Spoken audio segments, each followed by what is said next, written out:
자, 오늘은 정말 흥미로운, 어찌 보면 좀 역설적인 이야기를 하나 해볼까 합니다. 과학적으로는 엄청난 돌파구를 만들어내고 있는데 주식시장에서는 그야말로 벼랑 끝에 서 있는 한 기업, 바로 인케넥스 헬스케어에 대한 이야기입니다.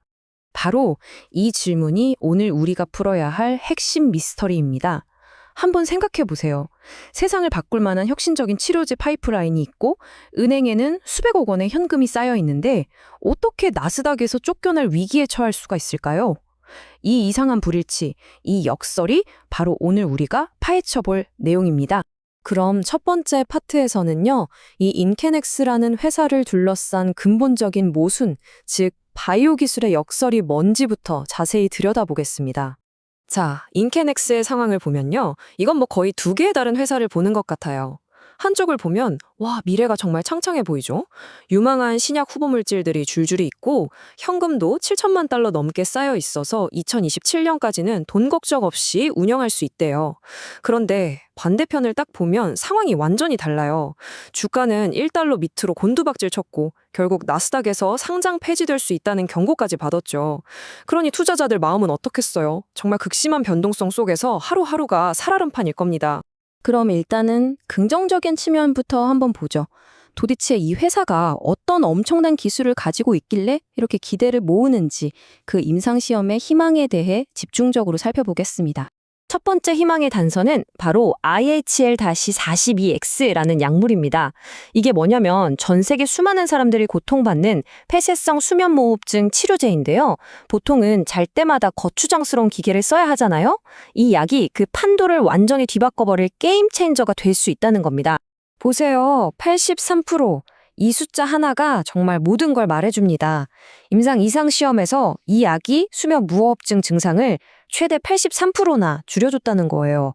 이건 그냥 효과가 좋다 수준이 아니라 그야말로 압도적이라고 할 수 있죠. 이게 끝이 아니에요.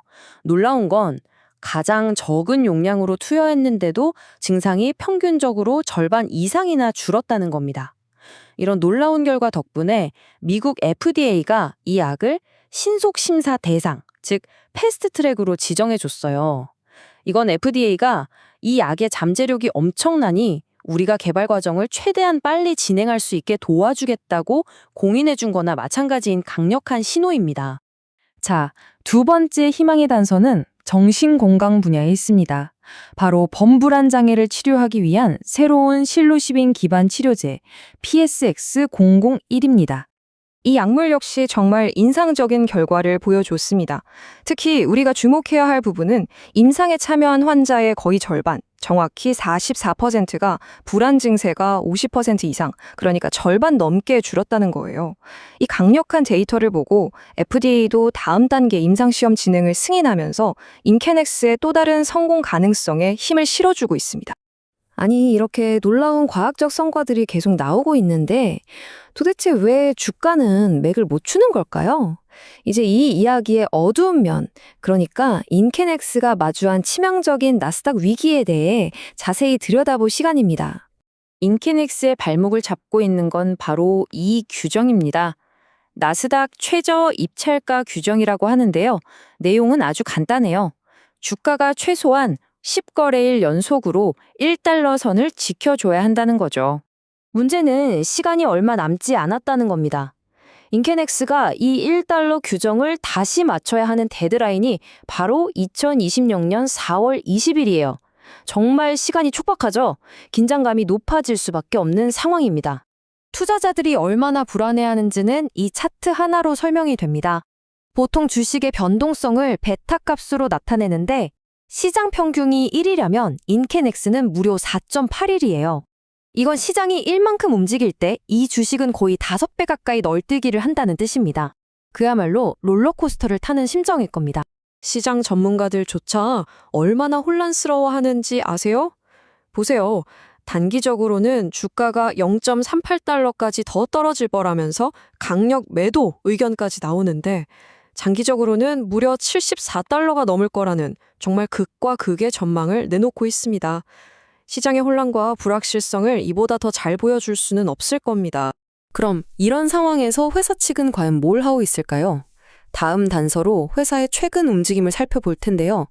과연 이들의 행동이 우리는 문제 없다는 자신감의 표현일지 아니면 위기 속에서 뭐라도 해보려는 절박함의 발로일지 한번 판단해 보시죠. 회사의 행보를 보면 정말 아슬아슬한 줄타기를 보는 것 같아요.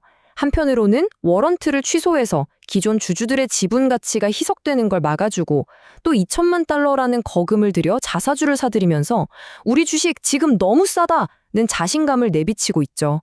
그런데 또 다른 한편으로는 중요한 안건을 결정해야 할 주주총회가 정독수 미달로 연기되는 어딘가 불안한 모습도 보여줍니다. 자신감과 위기감이 정말 아슬아슬하게 공존하는 상황입니다. 회사가 어떤 노력을 하든 이 숫자는 초기 투자자들이 겪고 있는 고통을 너무나도 명확하게 보여줍니다.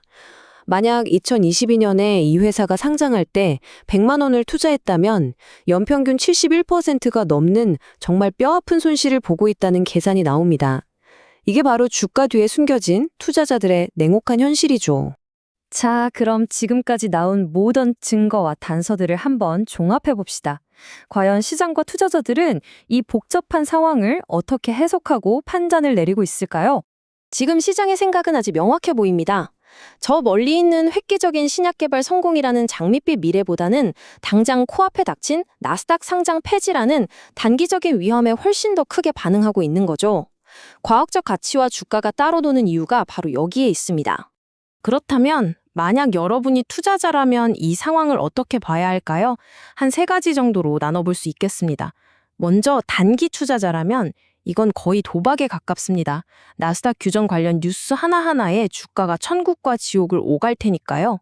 중기적으로 본다면 앞으로 나올 임상시험 데이터가 주가의 방향을 결정할 겁니다. 그리고 마지막으로 장기 투자자라면 이 모든 단기적인 위험을 감수하고 최종적인 신약 개발 성공이라는 대박의 모든 것을 거는 셈이 되겠죠.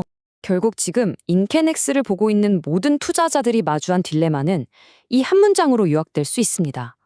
미래의 희망을 보고 이 위험에 과감히 베팅할 것인가, 아니면 지금이라도 손실을 확정하고 떠날 것인가.